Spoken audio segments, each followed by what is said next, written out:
Hello friends, आज की इस क्लास में टेस्ट सीरीज नंबर सेकंड आप देखने वाले हो। साइंस का जो आपका प्लेटफॉर्म का क्लास है, सेट नंबर आपको फर्स्ट दिया जा चुका है। साथ ही साथ काफ़ी सारा क्लास साइंस स्पेशल आपको दिया गया है, जिसमें कि स्पेटिक साइंस है, साथ ही साथ बिहार सचिवालय के लिए प्लेटफॉर्म का साइंस का क्लास है। आप लोगों में से जिन लोगों ने नहीं देखा है उसे आप जाकर अभी ही देख लेंगे। सचिवालय का डेट दिया जा चुका है, अच्छे से तैयारी करिए। आज का क्वेश्चन नंबर 25 तक को अच्छे से कवर करिए। देखिए, सबसे नंबर फर्स्ट में पूछा है कि पृष्ठ तनाव का विमीय सूत्र आप बताइए क्या होता है। अगर आपको ध्यान हो, प्लेटफॉर्म का फर्स्ट डे का फर्स्ट क्लास ही आपको बताया गया था ये जो विमीय सूत्र होता है। काफ़ी सारा नोट्स का पीडीएफ आपको दिया जा चुका है, लगभग 200 इंपॉर्टेंट पॉइंट है, उसे आप एक बार जाकर देख लीजिएगा। तो पृष्ठ तनाव का विमीय सूत्र अगर आपने पढ़ लिया होगा, याद होगा, तो ऑप्शन नंबर सी हो जाएगा राइट आंसर। पृष्ठ तनाव बराबर क्या होता है, F/L, यानी कि बल बटे लंबाई आपका हो जाता है राइट आंसर। एक समतल प्लेट के तल के लंबवत ऊष्मा चालन की दर निर्भर करती है किस चीज़ पर? तो प्लेट की मोटाई पर, प्लेट के क्षेत्रफल पर, प्लेट के पदार्थ पर, इन सभी चीज़ पर करती है। तो ऑप्शन नंबर आपको यहाँ पे डी टिक करना है। क्या होगा right answer? Option number D, यानी कि उपरोक्त सभी यहाँ पे सही है। नंबर थर्ड है, यदि एक डोरी की कंपन आवृत्ति 2 गुनी हो जाए तो डोरी में तनाव होगा पहले से कितना? ऑप्शन डी, पहले से 4 गुना हो जाएगा राइट आंसर। नंबर 4 है, देखिए इस फिगर को आपको देखना है और बताइए कि ए और बी के बीच तुल्य प्रतिरोध कितना हो जाएगा। आप इसे सॉल्व कर देंगे, राइट आंसर आपका आ जाएगा ऑप्शन नंबर बी सही जवाब, 3 ओम सही होगा। नंबर 5 है, फ़ारेनहाइट पैमाने में शुद्ध जल का क्वथनांक होता है कितना होता है? तो ऑप्शन नंबर डी, 212 डिग्री आपका राइट आंसर हो जाएगा। नंबर 6 है, 5 × 10⁻14 हर्ट्ज आवृत्ति का प्रकाश 1.5 अपवर्तनांक वाले माध्यम में चल रहा है, उसकी तरंग दैर्घ्य होगी कितनी होती है? ऑप्शन नंबर डी हो जाएगा राइट आंसर, 4000 एंगस्ट्रॉम आपका सही जवाब हो जाएगा। ठीक है। नंबर 7 देखिए, किसी ट्रांसफार्मर में क्या संभव नहीं है, मतलब ट्रांसफार्मर में इन चारों में से क्या है जो नहीं होता है, यानी कि पॉसिबल नहीं है? तो आपका राइट आंसर हो जाएगा ऑप्शन नंबर बी, दिष्ट धारा नहीं होता है। देखिए, यह न केवल प्रत्यावर्ती धारा की उल्टता को बदलने के लिए प्रयोग किया जाता है। ट्रांसफार्मर होता कितने तरह का है पूछेगा तो 2 तरह का आपको बताना है। कितने तरह का? 2 तरह का। पहला उच्चाई ट्रांसफार्मर और दूसरा होता है अपचाई ट्रांसफार्मर। कुछ बात और समझ लीजिए, जैसे आपका दृष्ट धारा होता है, इसमें विद्युत प्रवाह एक ही दिशा में होता है, जैसे आपका बैटरी होता है, यूपीएस वगैरह होता है। प्रत्यावर्ती धारा होता है, इसमें धारा का परिमाण और दिशा समय के साथ चेंज होते रहता है, जैसे विद्युत संयंत्र के द्वारा उत्पन्न जो आपका धारा होता है। नंबर जो 8 है, जब बर्फ पिघलती है तो इसका आयतन घट जाता है। ध्यान रखिएगा, बर्फ के पिघलने पर आयतन में चेंजिंग आता है जो कि घट जाता है। नॉर्मल अगर टेम्परेचर होगा ना, तो उस पर बर्फ़ का तापमान अगर पूछेगा कितना होता है तो 0 डिग्री आपको बताना होता है। बट जब इसका तापमान बढ़ेगा तो बर्फ़ का आयतन घटने लगता है, और 4 डिग्री पर आने पर ना तापमान जो है ना, मतलब काफ़ी कम हो जाता है, न्यूनतम होता है, इसका जो आयतन है ना ये काफ़ी कम हो जाता है। नंबर 9 है, पेंडुलम घड़ी तीव्र गति से चल सकती है। ऑप्शन बी, शीतकाल में। ठीक है, क्योंकि ना सर्दी में ना तापमान कम होने की वजह से इसका जो लंबाई होता है वो कम हो जाता है, आवर्तकाल कम हो जाता है और घड़ी तेज़ी से चलता है। इसका उल्टा गर्मी में क्या होता है, तापमान बढ़ता है, तापमान बढ़ने से लोलक की लंबाई बढ़ती है, लंबाई बढ़ने से ये घड़ी सुस्त हो जाती है, फिर वो स्लो चलती है। निम्न में से विलयन का जो गुण ताप पर निर्भर नहीं करता है वह कौन सा है? तो वह आपका जवाब सोचिए, ऑप्शन बी, मूललता आपका राइट आंसर हो जाएगा। मूललता ताप पर डिपेंड नहीं करता है। बताइए, हीरा की खनिजीय बनावट क्या है? Option A, carbon right answer होगा। देखिए, हीरा में प्रत्येक कार्बन परमाणु 4 अलग अलग परमाणुओं के साथ सहसंयोजी बंध के द्वारा जुड़ा हुआ रहता है। हीरा ऊष्मा और विद्युत का बताइए क्या होता है, सुचालक या कुचालक? याद करिए, तो पूछा जा रहा है आपसे, सोचिए। हीरा ऊष्मा और विद्युत का क्या होता है?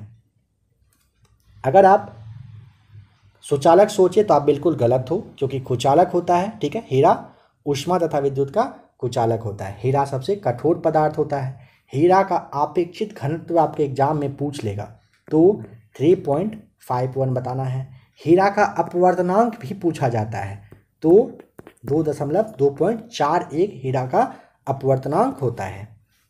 नंबर 12, 4NHCl के 50 ml में कितना जल मिलाया जाए कि विलयन नॉर्मल हो जाएगा?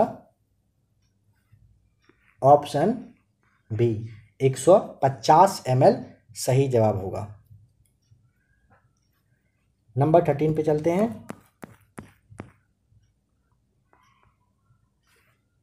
चुंबकीय क्वांटम संख्या व्यक्त करती है, क्या व्यक्त करती है? ऑप्शन सी कक्षक का दिशा विन्यास राइट आंसर हो जाएगा। नंबर 14, निम्न यौगिकों में कीटोन है, कीटोन कौन सा है बताइए? कीटोन जो है ना एक कार्बनिक यौगिक होता है, और आपका ऑप्शन नंबर जो सी है C4H8 वो आपका राइट आंसर हो जाएगा।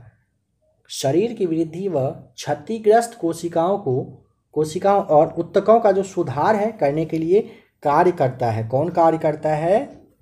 Option C protein right answer होगा। देखिए प्रोटीन शरीर की वृद्धि और क्षतिग्रस्त कोशिका और ऊतक को सुधार करने का काम करती है। ध्यान दीजिएगा, प्रोटीन में लगभग ना 20 प्रकार के एमिनो अम्ल पाया जाता है। कितने तरह का? 20 तरह का क्या पाया जाता है? तो अमीनो अम्ल, ठीक है। आगे समझिए कार्बोहाइड्रेट के बारे में। ऑप्शन जो ए है, कार्बोहाइड्रेट हमारे बॉडी में ना ऊर्जा का एक स्रोत है, मुख्य स्रोत है।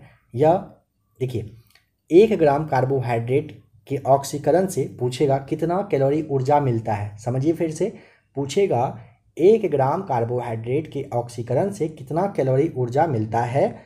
4.1 कैलोरी ऊर्जा प्राप्त होता है। ध्यान रखिएगा, निम्न में से किसका आकार सबसे बड़ा होगा?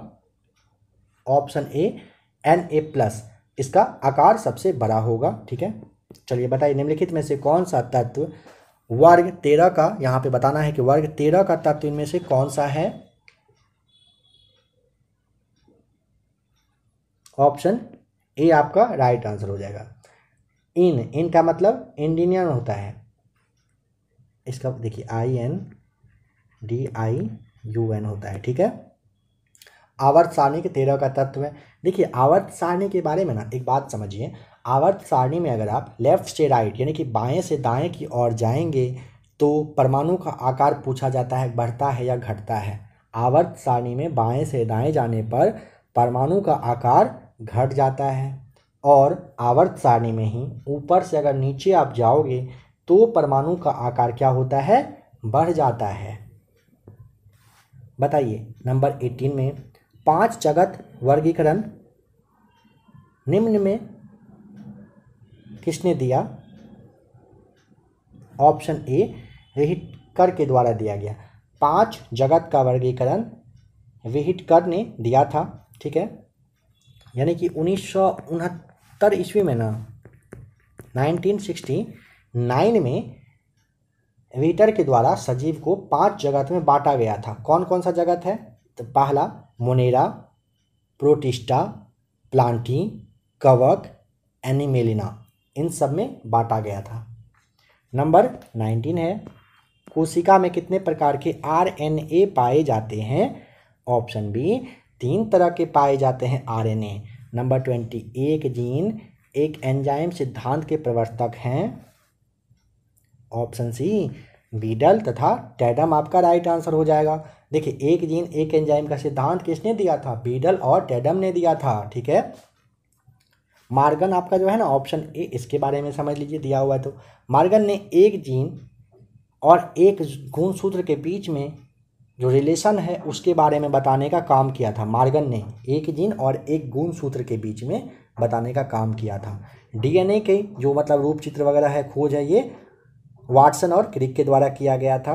नंबर 21 बताइए लिग्निन की उपस्थिति प्रमुख गुण है। ऑप्शन बी जाइलम का हो जाएगा। बताइए कि जीवाणुओं में श्वसन होता है। ऑप्शन बी कोशिका झिल्ली में आपका राइट आंसर हो जाएगा। जीवाणुओं में श्वसन कोशिका झिल्ली के मेसोसोम में होता है। ठीक है, जीवाणु में एक चीज़ होता है जो नहीं पाया जाता है। जीवाणु में क्या नहीं पाया जाता है? ये जीवाणु में केंद्रक नहीं होता है। जीवाणु की खोज किसने किया था, कब किया था? ध्यान करिए, तो डेट याद करिए कब किया गया था। अगर आपका जवाब ये 1683 है, आप बिल्कुल सही हो। 1683 में जीवाणुओं की खोज सबसे पहले ल्यूवेनहॉक के द्वारा किया गया था। कॉकरोच में कितनी एलरी पेशियां यानी कि एलरी मसल्स जो है ना ये होती है? तो राइट आंसर ऑप्शन नंबर आपका हो जाएगा डी सही जवाब। कॉकरोच में 13 जोड़ी होती है। देखिए, कॉकरोच पूछेगा किस संघ का जंतु है, पूछा जाता है कॉकरोच। तो याद करिए, फटाफट याद करिए। ऑर्थोपोडा आपका यहाँ पे राइट आंसर होगा। ऑर्थोपोडा संघ का जंतु है। यह एक सर्वाहारी रात्रिचर प्राणी होता है। इसके सिर में एक जोड़ी संयुक्त नेत्र होता है जो रहता है। इसका हृदय पूछेगा तो आपको बता दिया गया कितना, 13 जोड़ी। आप ध्यान रख लीजिएगा। इसका जो ब्लड है ना, हीमोग्लोबिन नहीं होने की वजह से कैसा कलर का होता है? सफ़ेद होता है, वाइट होता है इसका ब्लड। हीमोग्लोबिन होता नहीं है, इस वजह से वाइट होता है।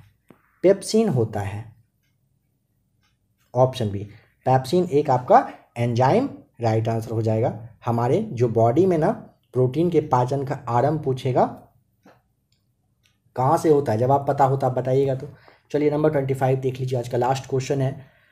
मनुष्य तथा अन्य स्तनियों में ग्रीवा कशेरुकाओं का जो आदर्श संख्या है वो कितना है? ऑप्शन ए 7 हो जाएगा राइट आंसर। देखिए, मनुष्य के मेरुदंड में कोशिका की संख्या जो होती है ना, जैसे आपसे अभी क्या पूछा गया समझ लीजिए, ग्रीवा के बारे में पूछा ना, तो ग्रीवा में आपने बता दिया फटाक से 7 होता है। ठीक है, वक्षीय, ये आपका वक्षीय कशेरुका होता है ना, उसमें 12 होता है।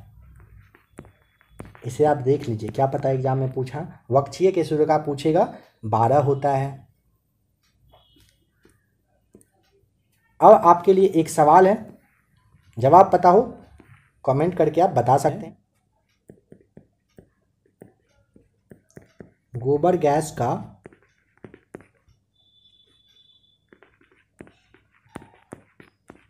प्रमुख अवयव कौन सा होगा? ऑप्शन है मीथेन, सेकेंड आपका इथेन, थर्ड हो जाएगा आपका प्रोपेन दिया जा रहा है, और नंबर चौथा है